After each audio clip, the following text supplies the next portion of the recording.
Donc, bonjour à vous tous. Donc, Assistel Formation, nous sommes un institut de formation qui existe depuis 1974.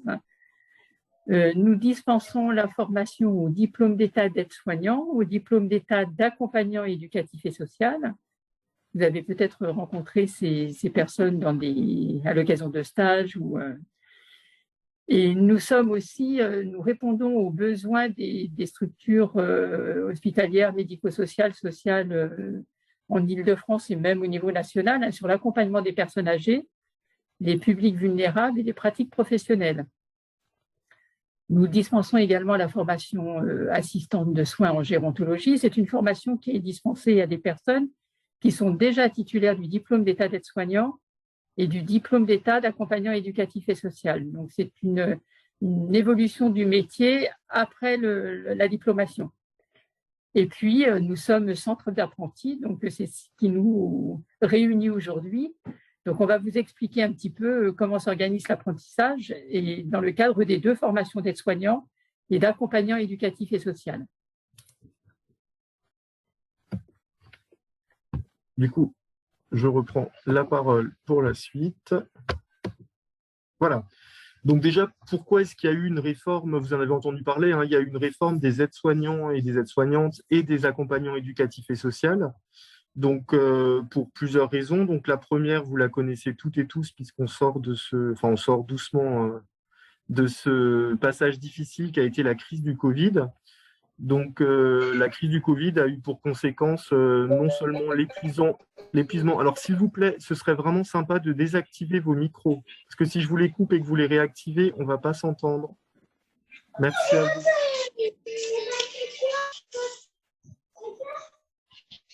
Deux secondes, du coup, je suis obligé de désactiver tout le monde. Voilà. Donc, la situation post-Covid a fait que beaucoup de soignants, de soignantes sont épuisés. Il y en a qui ont démissionné. On s'est rendu compte qu'il manquait des structures de soins. Donc, on réouvre des structures de soins, notamment des structures de soins plus centrées dans les villes. Vous en avez entendu parler, hein, des maisons de santé. C'est vraiment, s'il vous plaît, laissez vos micros éteints. Merci beaucoup. Donc, du coup, il va y avoir beaucoup d'embauches dans le domaine du médical pour les aides-soignants et dans le domaine du handicap de la même façon et du social pour les accompagnants éducatifs et sociaux. Vous avez entendu parler aussi du Ségur de la santé qui était une grande réunion en fait qui a permis de faire avancer les différents, d'entendre les différents acteurs du soin et du social, alors un peu plus du soin malheureusement que du social, et qui a permis des avancées financières. Donc en fait, il y a eu beaucoup d'argent qui a été distribué pour les milieux de soins, pour augmenter les salaires, etc., etc. D'un autre côté, on est aussi dans un moment particulier de notre histoire, puisqu'on voit un vieillissement de notre population. Alors, vieillissement qui est dû aux différents développements des techniques médicales. Hein. On vit de plus en plus vieux aujourd'hui et vieille, parce qu'aujourd'hui, on sait prendre en soin des maladies qu'on ne savait pas prendre en soin avant. Donc, ça fait beaucoup de personnes dont il faut s'occuper. Parce que quand on vieillit, on peut vieillir de manière autonome ou avoir besoin de personnes pour agir dans les actes de la vie quotidienne. Et pour terminer, je vous en ai parlé un petit peu avant, on a développé de plus en plus en parallèle. Franchement, c'est insupportable les personnes qui remettent les micros. S'il vous plaît, laissez les micros coupés. Merci beaucoup. Et donc, les structures de soins, parallèles à l'hôpital, se développent de plus en plus. Et donc, ces structures de soins ont besoin de soignants, ce qui explique aussi l'augmentation des recrutements actuels. Ensuite, donc, pour les aides-soignantes, je vais passer très très vite, parce que ce n'est pas l'objet aujourd'hui de la réunion. L'objet de la réunion, ce n'est pas de vous parler de cette nouvelle réforme, mais juste que vous soyez au courant. On va parler aujourd'hui de validation de 5 blocs de compétences, donc que vous voyez là sur la diapo. Je ne vais pas développer, mais si vous connaissez des personnes qui ont fait la formation d'aide-soignant, qui vous ont raconté qu'ils ont fait 6 stages, qu'ils ont vu 8 modules et tout, ça c'est faux aujourd'hui, ça a complètement changé. vous allez être noté sur des blocs de compétences et sur 10 modules. D'accord? Donc ça, c'est pour les grandes nouveautés. Si vous vous intéressez à la formation d'aide-soignante, on y reviendra de manière plus détaillée. Par rapport à la pédagogie d'assistéal, donc il y a beaucoup d'IFAS, il y a beaucoup d'IFAES différents en Île-de-France. Nous, on a une particularité, c'est qu'on travaille sur ce qu'on appelle la classe inversée. En fait, quand vous étiez à l'école, vous aviez l'habitude d'un professeur ou d'une professeure qui vous faisait cours et vous preniez des notes et vous n'aviez pas trop droit à la parole. Or, nous, on a décidé de faire autrement, on a décidé de s'appuyer sur vos expériences et de vous laisser la parole aussi. Donc, en fait, chez nous, les cours se préparent la veille chez vous à la maison. Vous travaillez le cours du lendemain. Arrivé le lendemain à l'école, on vous donne ce qu'on appelle une trame de recherche avec des questions. Vous travaillez en petits groupes et c'est vous qui créez le cours, évidemment, accompagné d'un formateur ou d'une formatrice. Et pour créer le cours, vous vous appuyez sur vos recherches, sur vos connaissances, sur vos expériences. Donc, c'est ce qu'on appelle une pédagogie active, c'est-à-dire que vous n'êtes pas là toute la journée à être assise et à attendre que le professeur ou la professeure vous donne les éléments. Vous allez les chercher, vous travaillez et ça vous permet surtout de pouvoir… Vous avez chacun et chacune des niveaux différents, vous avez chacun et chacune des connaissances différentes et ça permet à tout le monde d'être accompagné comme il faut, avec son propre niveau. Et ça, c'est vraiment important. L'autre chose qui est particulier chez nous aussi, c'est qu'on a mis en place des tutorats.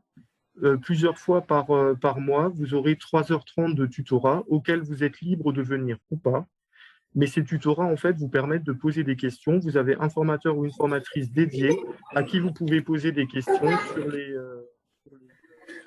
différents cours que vous avez vus. Donc ça, c'est important aussi. Au niveau des stages, on a des partenaires de stage, mais vous êtes invités aussi à trouver des stages qui peuvent vous intéresser. Je prends un exemple tout bête. Si vous êtes intéressé par les soins palliatifs, c'est-à-dire l'accompagnement des personnes en fin de vie, on n'a pas forcément de stage dédié là-dessus, mais si vous trouvez un stage qui peut vous intéresser, bien évidemment qu'on vous laissera y aller du moment où ça rentre dans le programme.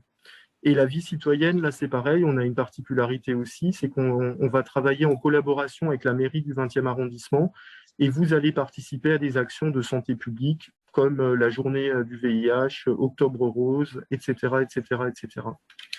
Donc, en fait, on essaye de faire de vous, très vite, des soignants sur le terrain. Ça, c'est une de nos particularités aussi. Voilà. Ensuite, les évolutions possibles pour les deux formations. Donc, d'abord, pour la formation d'AS, quand vous sortez d'Assistéal, en fait, vous allez pouvoir travailler dans l'ensemble des services qui sont proposés, y compris des services de pointe, comme la réanimation, les services de grands brûlés. Je passe sur tout ce qui est médecine, chirurgie, psychiatrie, etc., en EHPAD, à domicile. On vous forme vraiment pour que vous soyez que vous ayez de vraies compétences d'adaptation et que vous soyez en capacité de travailler là où vous voulez. Au niveau des évolutions possibles, une fois que vous aurez en main votre diplôme d'aide-soignant ou d'aide-soignante, vous pourrez vous spécialiser via la formation d'assistante de soins en gérontologie, donc ASG, vous spécialisez dans la prise en charge des patients atteints de la pathologie d'Alzheimer. Vous pouvez compléter votre formation en passant les domaines de formation 1, 3 et 4 pour devenir accompagnant ou accompagnante éducative et sociale. Et enfin, vous avez la possibilité de devenir infirmier ou infirmière en vous inscrivant sur la plateforme Parcours Plus, excusez-moi, et en valorisant justement votre parcours d'aide-soignante et en mettant en avant les différents stages auxquels vous avez, en mettant en avant les différentes compétences que vous aurez pu acquérir sur les stages que vous avez passés à l'IFAS. Voilà. Donc, voilà pour la présentation sommaire des… Je suis allé un peu vite. Oui, j'ai oublié de parler des AES, des accompagnants éducatifs et sociaux. Madame Courteuse est là pour me le rappeler. Merci, Madame Courteuse. Donc, les AES, vous, quand vous sortez, du coup, vous avez plus une formation qui est dirigée vers le handicap et le social.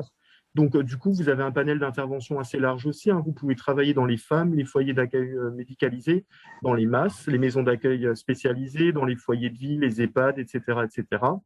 Vos évolutions possibles, comme les AS, vous pouvez devenir assistant de soins en gérontologie. Je rappelle que ce sont les spécialistes de la maladie d'Alzheimer. Vous vous spécialisez vraiment dans cette prise en charge.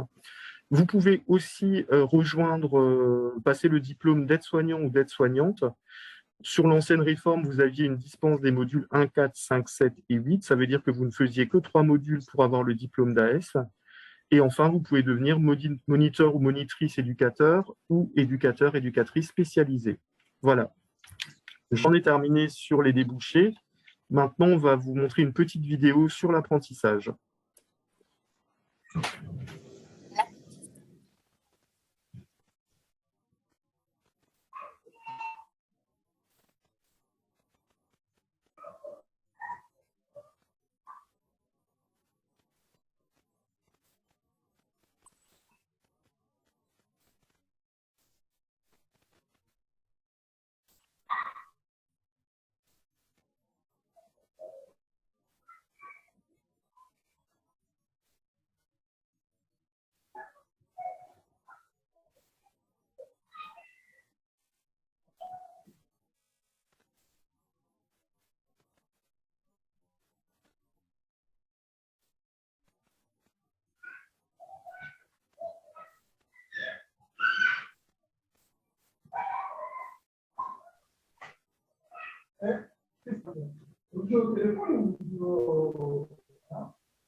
Sinon, je vais couper la vidéo puisqu'il y a des personnes qui remettent leur micro.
Voilà.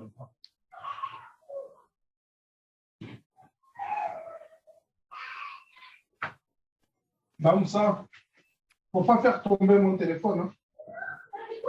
J'ai dit, il ne faut pas faire tomber mon téléphone. Je préfère que vous arrêtez de jouer au téléphone. Comme ça. Oui. Vous voyez ce que c'est quand les gens ne sont pas respectueux des autres. Hein. Je pense que c'est le mieux. Hein.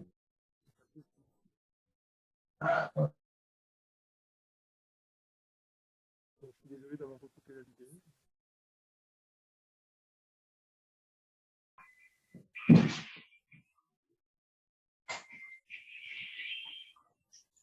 Merci. J'avais dit.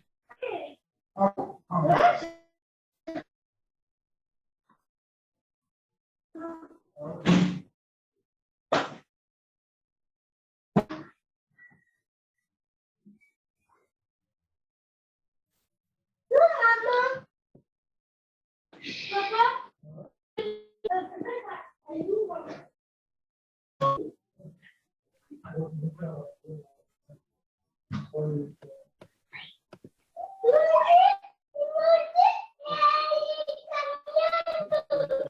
Alors du coup, je vais juste faire une petite chose, excusez-moi. Je vais juste envoyer la personne qui s'est pas coupé son micro. Là.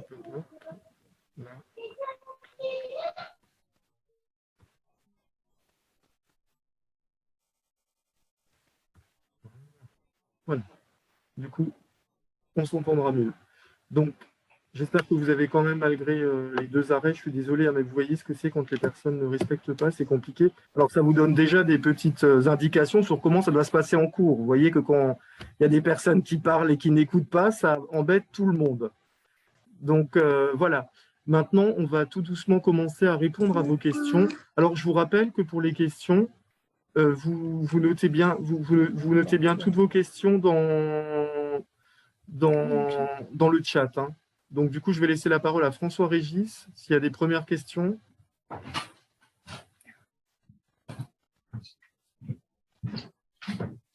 Alors, vous voulez plus d'explications sur la formation AS et l'alternance. Très bien, donc je vais laisser Madame Courteuse y répondre.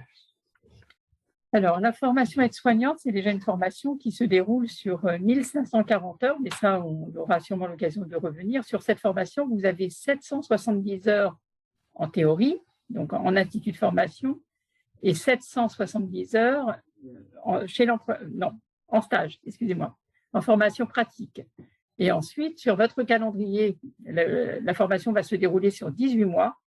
Donc, sur ce calendrier de 18 mois, vous aurez des périodes de cours en institut de formation, des périodes de stage sur un service qui sera déterminé comme une période de stage, et des périodes où vous serez également chez l'employeur.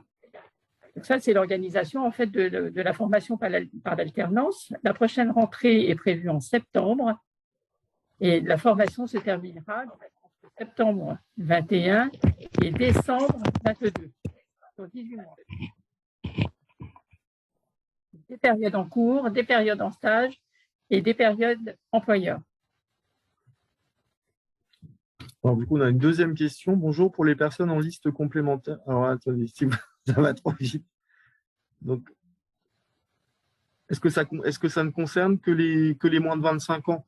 Donc, alors, ça concerne en fait les personnes qui ont 29 ans révolus, c'est-à-dire jusqu'à votre 30e anniversaire, vous avez la possibilité de bénéficier d'un apprentissage.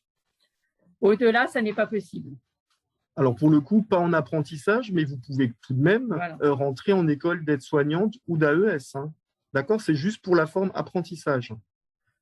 Autre chose que vous ayez vraiment bien en tête, être apprenti, en fait, c'est avoir en plus des temps chez un employeur. Donc, vous suivez la même formation théorique que les autres. Vous avez le même nombre de stages que les autres. Par contre, en plus, vous allez développer une expérience supplémentaire chez l'employeur, ce qui vous permet une rémunération. C'est ça la différence. Hein. OK? Alors ensuite, bonjour, du coup, la formation aide-soignante commence quand? Exactement. Alors, la formation commence le 30 août. 30 août 2021. Et on fait des rentrées tous les ans. Vous aurez une rentrée en janvier et en septembre. Donc, si là, vous n'êtes pas prêt ou vous n'êtes pas prête, la prochaine, ce sera au mois de janvier. Là, c'est pareil, hein, je vous invite vraiment à bien réfléchir, à ne pas choisir une formation rapidement, en fait, parce que ça a un impact sur votre vie familiale. Si vous avez des enfants, j'en ai entendu quelques-uns et quelques-unes, il faut vraiment que vous soyez tranquillisés. Donc, il faut que vous ayez un moyen de garde pérenne. Il faut que vous puissiez, n'oubliez pas, hein, quand vous êtes à l'école, vous avez obligation d'être à l'école de 9h, entre 9h et 17h, d'accord? Tous les jours où vous n'êtes pas là, pour quelque raison que ce soit, c'est du temps qui vous est ôté de la formation et on vous le fait rattraper. Donc, vous allez vous retrouver en difficulté. Hein. D'accord? Donc, il vaut mieux attendre 6 mois. Pareil, il faut un certain niveau en langue française. C'est important pour pouvoir répondre aux questions, comprendre les cours. Il vaut mieux repousser son entrée en formation de 6 mois et suivre des cours de français dans des associations, dans les ressourceries, il y a plein d'associations qui donnent des cours gratuits pour s'assurer derrière que vous puissiez valider votre année. Nous, notre idée, c'est vraiment ça, hein, c'est de pouvoir vous accompagner pour que vous puissiez valider. Mais s'il y a trop de choses que vous ne comprenez pas, si vous avez trop de difficultés à l'écrit, vous risquez de vous mettre en échec. Et c'est dommage, parce que vous pouvez avoir la motivation et la volonté, il vous manquera juste ça. Donc, faites bien un vrai bilan avec vous-même. Et les études sont fatigantes. Vous allez entendre, je sais qu'il y a des personnes, je ne citerai pas les endroits où on dit ça, mais on vous dit que être soignant, c'est facile, une fois que vous avez eu le concours, pas de problème, etc., etc. C'est faux et archi faux, je vous le dis. C'est complètement faisable et on vous donnera tous les moyens pour réussir, mais par contre, ça nécessite du travail personnel, ça nécessite une capacité d'écriture, une capacité de compréhension. C'est hyper important, d'accord? Donc, ne vous pressez pas trop. Faites les choses quand il est temps de le faire. Vraiment. Alors ensuite, qu'est-ce qu'on a comme question? Et si on est demandeur d'emploi, est-ce qu'on peut faire de l'alternance? Alors, si vous êtes demandeur d'emploi, effectivement, vous avez, et moins de 30 ans, vous avez la possibilité de vous inscrire en alternance, effectivement. Hein, c'est l'âge, en fait, qui vous donne le statut d'apprenti ou pas. Le fait d'être demandeur d'emploi, ça ne vous empêche pas d'être concerné par l'apprentissage jusqu'à votre 30e anniversaire. Il y a quelqu'un qui est diplômé à DVF qui demande si c'est possible pour elle. Non. Alors, une personne qui a le titre professionnel d'assistante de vie rentre dans une formation en cursus partiel. Donc, en fait, éventuellement, elle pourrait faire l'apprentissage, mais dans un autre rythme. À ce moment-là, il faudrait nous solliciter, mais la formation se déroule d'une autre façon, puisque dans le cadre de votre diplôme de titre professionnel d'assistante de vie, vous avez déjà des modules qui vous sont validés du fait de ce diplôme. Donc, vous auriez une autre organisation de formation à ce moment-là, et sûrement pas sur 18 mois. Mais ça, c'est une demande particulière qu'il faudra qu'on envisage ensemble. Quelqu'un d'autre qui demande, moi j'ai 30 ans en octobre, est-ce toujours possible? Alors, vous avez 30 ans en octobre. Normalement, à partir du moment où vous n'avez pas 30 ans au jour de l'entrée en formation, vous avez la possibilité de signer un contrat d'apprentissage. Par contre, vous, il faut que vous choisissiez vraiment la rentrée de septembre, voilà, sinon ce sera trop tard. On est dans les temps pour la rentrée de septembre. Alors, on est encore dans les temps pour la rentrée de septembre, puisque les sélections, si vous voulez, vont se faire entre maintenant et le 30 août. Donc, vous avez encore largement le temps de postuler sur cette rentrée de septembre. Par contre, il vous conviendra que vous trouviez aussi un employeur. On va vous expliquer un petit peu après comment ça se passe sur l'organisation pour trouver un employeur et les démarches à effectuer. La formation est à Paris, là où j'ai déposé le dossier? Oui. Oui. Alors, quelqu'un d'autre qui demande, c'est Fofana qui demande, pas de contrat de professionnalisation pour les plus de 30 ans? Si, ça peut être possible, tout à fait. Effectivement, les personnes qui ont plus de 30 ans peuvent être concernées par le contrat de professionnalisation. Voilà, les avantages sont un peu différents pour l'employeur, donc entre un contrat d'apprentissage et un contrat de professionnalisation, mais c'est une des possibilités, effectivement. Pour la personne qui demande comment s'intégrer à la formation d'aide-soignante, quel que soit le cursus que vous choisissez, en apprentissage ou pas en apprentissage, vous allez sur notre site internet, donc vous tapez « Assister à la formation » dans votre barre Google, vous allez sur le site, vous choisissez l'onglet de la formation qui vous intéresse, vous verrez, c'est indiqué tout de suite. Vous avez un onglet pour la formation aide-soignante, un onglet pour la formation AES et un onglet formation continue. Si vous voulez être AES, vous cliquez sur l'onglet AES, vous téléchargez un dossier et vous aurez une brochure complète qui vous réexpliquera ce qu'on vous a dit aujourd'hui, qui vous donneront les différents prérequis, les différentes choses, donc les différentes informations dont vous avez besoin pour faire votre choix. Et juste après, vous allez avoir le dossier de candidature que vous remplissez et que vous nous déposez à Assistéal. Tout est indiqué, les différentes pièces, les rentrées, les calendriers, tout est expliqué sur le site. Alors, à quel moment pourrais-je déposer le dossier pour la rentrée de janvier? Quand vous voulez, les inscriptions sont ouvertes pour janvier. Moi, je suis en contrat d'apprentissage en tant qu'élève aide-soignante. Est-ce possible de faire ma théorie et être aidé pour mon dossier? Alors, je ne comprends pas bien votre question. Je pense que là, il faudra peut-être que vous nous appeliez directement pour qu'on étudie votre demande, parce que je pense que c'est une demande particulière. Vous appelez au secrétariat, c'est Madame Mijosso aussi. Vous appelez le secrétariat. Alors, pas ce soir, parce que là, il va être fermé après. On rentre se coucher quand même de temps en temps. Mais demain, sans souci. Ensuite, pour un contrat de professionnalisation, c'est quoi les modalités pour AS? C'est exactement la même chose que l'apprentissage. En fait, vous devez vous inscrire. Alors, par contre, non, ce n'est pas la même chose, puisque dans le cadre d'un apprentissage, c'est l'employeur qui va sélectionner votre admission ou pas. Par contre, pour un contrat de professionnalisation, vous devez passer par une sélection normale, c'est-à-dire étude de dossier. Si c'est pour la rentrée de janvier, vous aurez étude de dossier et entretien de sélection. Et ensuite, vous rentrez dans un circuit normal. Mais vous êtes obligé d'être sélectionné pour entrer en formation. Donc, si vous n'avez pas déposé votre dossier pour la rentrée du mois de septembre, pour le 30 août, c'est trop tard. Maintenant, il faudra voir pour la rentrée de janvier. Ensuite, on a une question de Nana à qui je n'ai pas fait assez peur puisqu'elle veut venir chez nous, malgré tout. C'est très bien.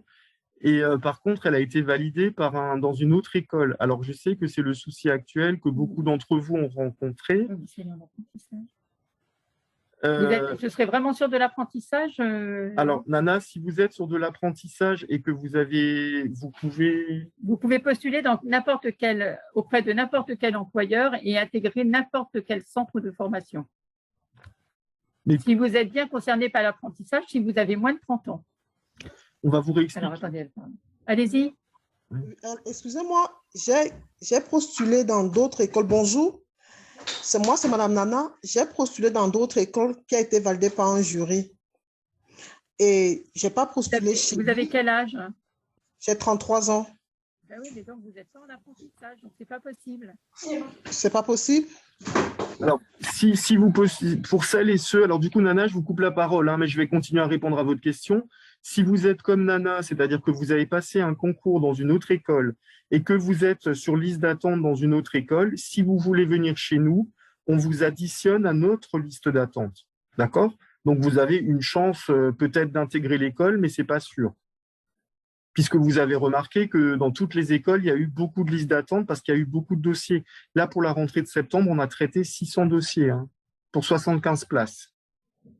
Donc, quoi qu'il se passe, sont prioritaires les personnes qui sont sur notre liste complémentaire, ce qui est normal, puisque c'est des personnes qui, dès le début, ont voulu venir à Assistéal. D'accord ? Pour les autres, ce n'est pas impossible, mais on ne peut pas vous assurer que vous soyez pris. Alors, du coup, le 30, on vient directement. Du coup, j'ai déposé mon dossier ECT, mais je ne sais pas à quelle heure il est entré pour le 30. Est-ce que vous êtes admis sur liste… Alors, je suppose que ce n'est pas de l'apprentissage et vous êtes admis sur liste principale, je suppose. C'est Jaël. Mais répondez pas, Jaël. Écoutez juste ce qu'on vous dit. Si vous êtes admis sur liste principale, vous allez de toute manière recevoir un nouveau document. On va vous envoyer un courrier avec des pièces qui vont vous être demandées pour la rentrée.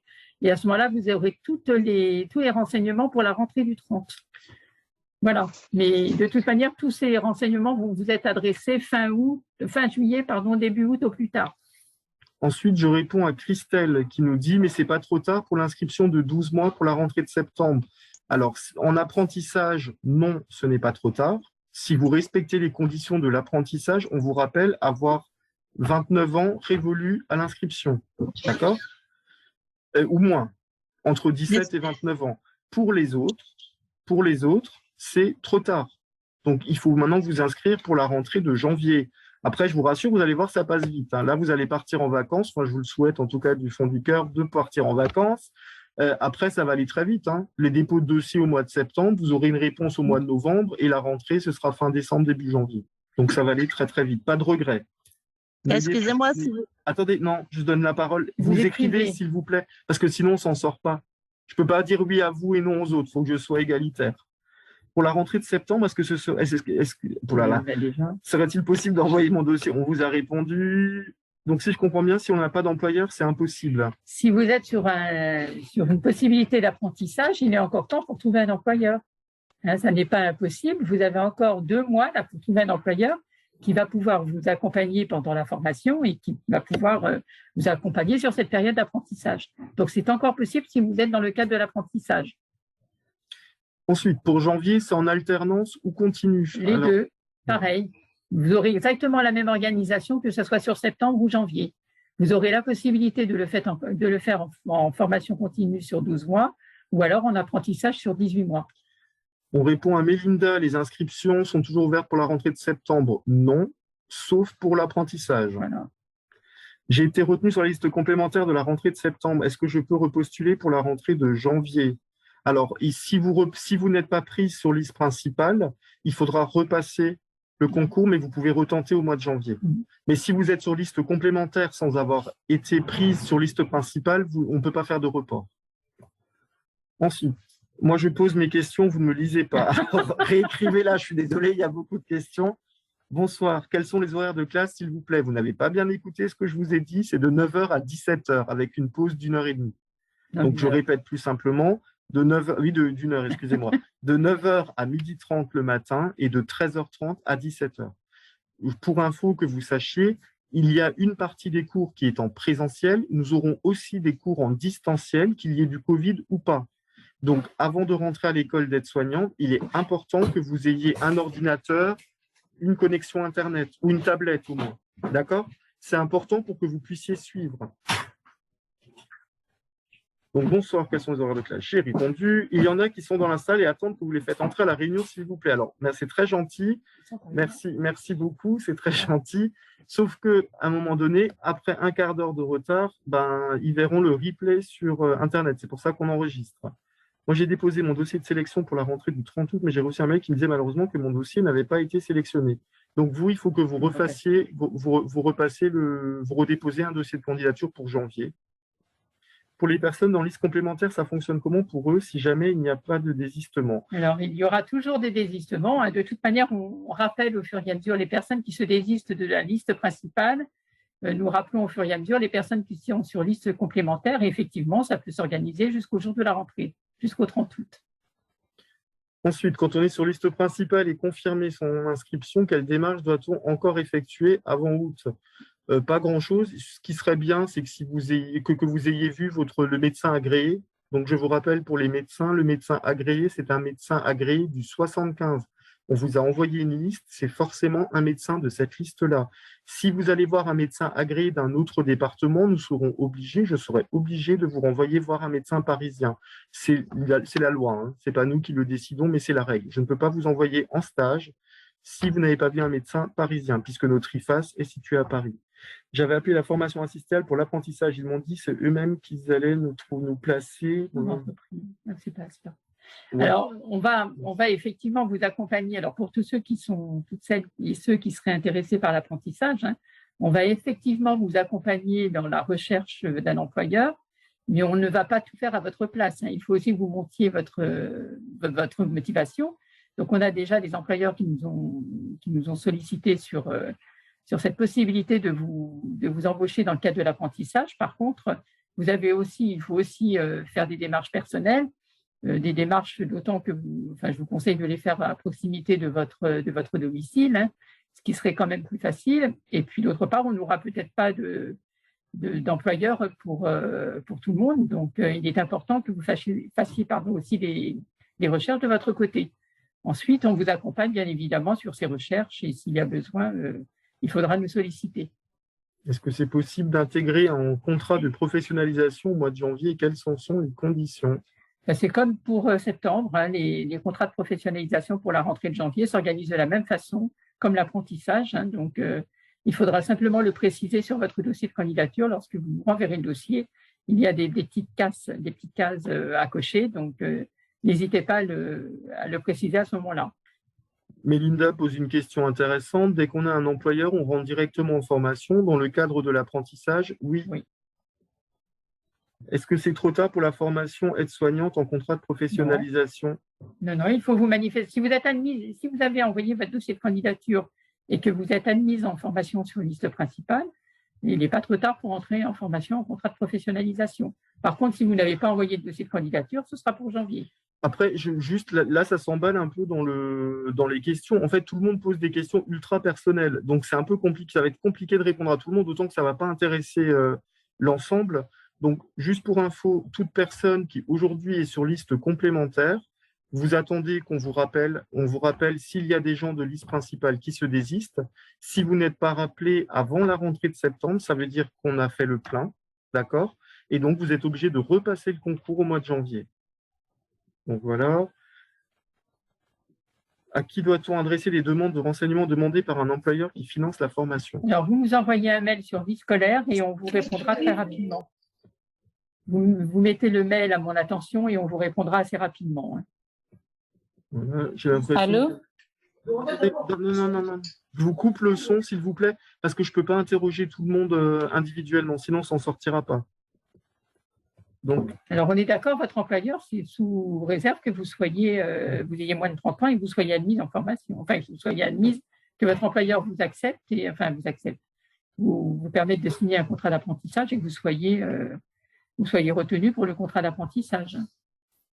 Alors, je travaille, j'ai 43 ans, comment ça se passe? C'est un peu général comme question. Ben oui, je ne sais pas quelle est votre demande, mais 43 ans, c'est-à-dire que vous déposez un dossier de candidature. Enfin, je pense que après, il faudra voir avec votre employeur si toutefois vous avez la possibilité d'un financement par l'intermédiaire de votre employeur.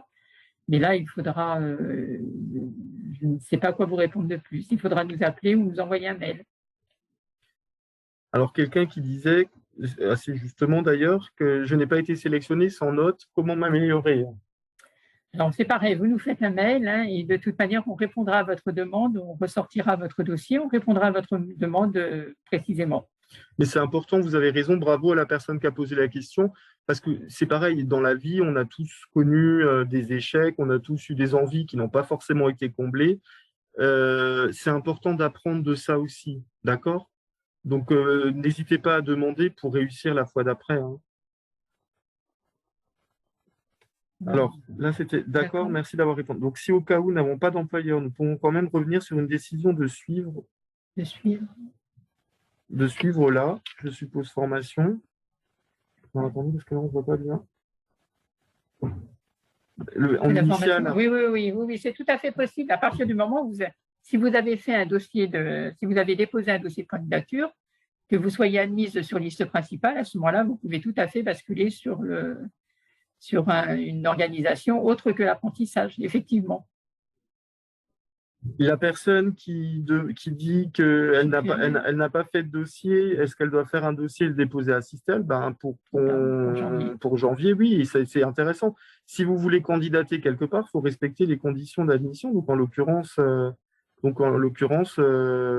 déposer un dossier, oui, bien sûr. Pour les retards dans les réponses des mails, alors oui, c'est toujours la même histoire, hein.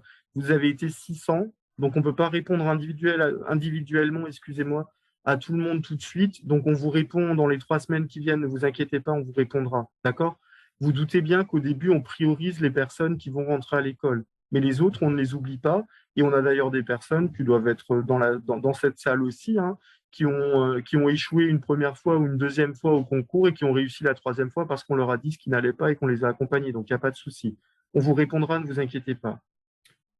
Je voulais juste savoir, âgé de 23 ans, s'il est possible de faire la formation aide-soignante en alternance. C'est ce qu'on est en train de vous dire depuis le début de la formation. Donc, vous avez moins de 30 ans où, effectivement, vous pouvez faire la formation en apprentissage. Après, je ne réponds plus aux histoires d'âge. Que vous ayez, du moment où vous avez dépassé, du moment où vous avez 30 ans jusqu'à 75 ans, si ça vous fait plaisir. Après, à 75 ans, je pense que vous n'avez plus trop envie de travailler. Mais imaginons, dans ces âges-là, vous pouvez devenir aide-soignant ou aide-soignante si vous réussissez le concours d'entrée. Donc, vous pouvez déposer des dossiers quel que soit votre âge. La seule chose, c'est que vous ne pouvez pas être pris en charge via l'apprentissage. Après, il existe d'autres moyens d'être pris en charge. Il faut vous renseigner auprès de Pôle emploi notamment. Oui, après, vous avez d'autres financements si vous êtes salarié. Enfin, il faut voir, ça dépend de votre statut particulier et de votre situation. Il y a plein de choses. Par contre, ce soir, c'est difficile de répondre à des choses individuelles. Je vous rappelle qu'on enregistre ce webinaire qui, à l'origine, était plutôt tourné autour de l'information, de l'apprentissage par rapport aux formations aides-soignantes et AES, d'accord? C'est pour ça qu'on ne répond pas forcément individuellement. Après, l'idée, ça va être de le mettre en ligne et que d'autres personnes qui s'intéressent à l'apprentissage puissent y trouver des réponses. Alors, la dame qui a le DE-AES, on a répondu tout à l'heure sur la présentation, donc vous regarderez la présentation. Hein. On y a répondu, vous aurez des dispenses de modules. Vous ne faites pas la formation entière. D'accord? Vous allez garder un certain bénéfice. Et là, donc on n'a pas encore eu le temps, hein, parce que la nouvelle réforme est tombée il n'y a pas longtemps, mais on va enrichir le site internet de la nouvelle réforme où on expliquera bien dans les formations continues et surtout dans les formations partielles de quelle dispense vous bénéficiez selon le diplôme que vous avez. D'accord? Donc soyez un petit peu patient, d'ici début août au plus tard, vous aurez toutes les informations. Alors, moi, je voulais juste rappeler aussi, parce que j'ai vu plusieurs questions dans ce sens, là, vous nous avez tous, enfin ceux qui sont reçus sur liste principale et sur liste complémentaire, vous deviez valider votre inscription pour le 13 juillet, donc c'est demain. Ensuite, lorsqu'on aura reçu toutes les réponses des uns et des autres, on vous renverra un mail pour vous confirmer que vous êtes bien admis en formation, au moins pour les listes principales, et on vous enverra également tout le dossier de rentrée. Donc, ça ne sert à rien de nous demander à quel moment vous aurez communication de ce mail. Ce sera de toute manière au plus tard fin juillet, mais vraiment début août, tout au début août. D'accord? La première semaine du mois d'août. Donc, vous n'avez pas besoin de nous ressolliciter sur ce dossier. L'autre personne qui dit que sur le site, vous dites que la formation commence en mois de mai et maintenant vous nous dites au mois de janvier. Ben oui, puisque le mois de mai est passé, la prochaine rentrée, c'est janvier. Donc, c'est logique ce qu'on vous dit. J'ai envoyé mon dossier de confirmation d'inscription par mail depuis mardi dernier. Je voulais savoir où en est mon dossier. On ne répond pas à des choses individuelles. Hein. Vous rappelez le secrétariat? Pourriez-vous nous donner à nouveau vos noms? Merci. Alors, vous avez Madame Courteuse, qui est la directrice, et Monsieur Trotteau, moi-même, qui suis le directeur pédagogique. Donc, pouvons-nous postuler pour la rentrée de janvier pour nous qui sommes sur la liste complémentaire? Quand vous êtes sur liste complémentaire, vous attendez au moins même, je dirais presque jusqu'à début septembre, ouais, jusqu'au 30 août. Si au 30 août, on ne vous a pas appelé, alors à partir de ce moment-là, vous pouvez redéposer un dossier pour la rentrée de janvier. Mais attendez le 30 août. On a des fois des bonnes surprises. Vous pouvez avoir des bonnes surprises. Hein. Alors, j'ai échoué. Je ne suis pas content parce qu'on n'a pas mis les notes dans les, Vous dans les mails. nous adressez un mail et on vous répondra. Voilà. Sollicité, mais c'était pas... Bon. Un mail. Je crois qu'on arrive quasiment... Est-ce que vous dites qu'on n'a pas... À vous relociter. C'est pareil. Bon. Alors, on arrive bientôt à la fin de ce webinaire. Donc, on n'a pas répondu à toutes les questions sur les situations individuelles, mais une fois de plus, ce n'était pas l'objet de ce webinaire. Hein. On a été très clair depuis le début. Vous n'hésitez pas, si vous voulez, si vous avez échoué, que vous voulez progresser, vous n'hésitez pas à envoyer un mail. Laissez-nous juste le temps d'y répondre. Je sais que chacun voit toujours sa situation individuelle et c'est normal, mais vous êtes énormément à solliciter le secrétariat et à nous solliciter. Donc, on répond à tout le monde, on a toujours répondu à tout le monde, mais des fois, ça met un tout petit peu de temps. Effectivement, vous avez raison. Mais on finit toujours par répondre. Ne vous inquiétez pas. Il y avait de dernières questions. Et vous n'avez rien dit pour la formation des AES? Ben si, on vous a dit, c'est exactement la même chose. Quand on parle des aides-soignants, on parle des AES, c'est les mêmes conditions, c'est exactement la même chose. Il y a juste le programme qui n'est pas le même. Mais c'est exactement la même chose. Et la formation au DAES commence en novembre. Pour l'instant, nous n'avons toujours pas le nouveau référentiel de la formation qui devrait sortir. Donc, la formation AES, normalement, ne commencera qu'au mois de novembre. Donc, vous avez largement le temps de nous adresser un mail pour qu'on puisse traiter votre dossier assez rapidement. Et merci à Disa Didi qui nous dit qu'elle est d'accord et qu'elle patiente. Merci beaucoup Disa Didi pour votre compréhension. Je m'en souviendrai. Non, mais je sais que c'est des périodes compliquées pour vous, pour nous, pour tout le monde. Hein. Puis en plus, il y a les vacances qui approchent. Vous avez envie que les choses soient soldées avant de partir en vacances pour partir tranquille, on s'en doute bien. Si on pouvait le faire d'un claquement de doigts, croyez-moi, ce serait fait d'un claquement de doigts, mais c'est un peu plus compliqué que ça. Voilà. Alors, sachez qu'il est important, enfin, justement, on parle des vacances, hein, regardez quand même bien vos boîtes mail, hein, parce qu'on risque de vous envoyer quand même des messages régulièrement. Donc, essayez de regarder vos boîtes mail régulièrement. Je pense qu'il y aura des courriers qui partiront sûrement par la poste, hein, mais il y aura aussi des communications qui vont vous être faites par mail directement. Donc, regardez bien vos boîtes mail, même lorsque vous êtes en vacances. Et quand vous regardez vos boîtes mail, je rajoute, pensez bien à regarder aussi vos spams ou les mails ou les courriers indésirables. Parce que de temps en temps, les mails arrivent dans le courrier indésirable. Alors, vous vous doutez bien, ce n'est pas nous qui choisissons, hein, c'est la boîte mail qui choisit. Notamment les personnes qui sont chez Yahoo. Chez Yahoo, ça arrive assez souvent que nos mails arrivent dans la boîte indésirable. D'accord? Donc, faites bien attention. Voilà. En tout cas, on voulait vous remercier avec Madame Courteuse pour votre participation.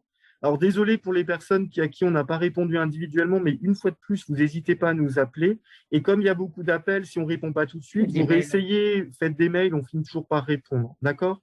On vous souhaite, en tout état de cause, un bel été, même si la météo n'est pas tout à fait avec nous, mais à ce qui paraît, il va faire meilleur la semaine prochaine.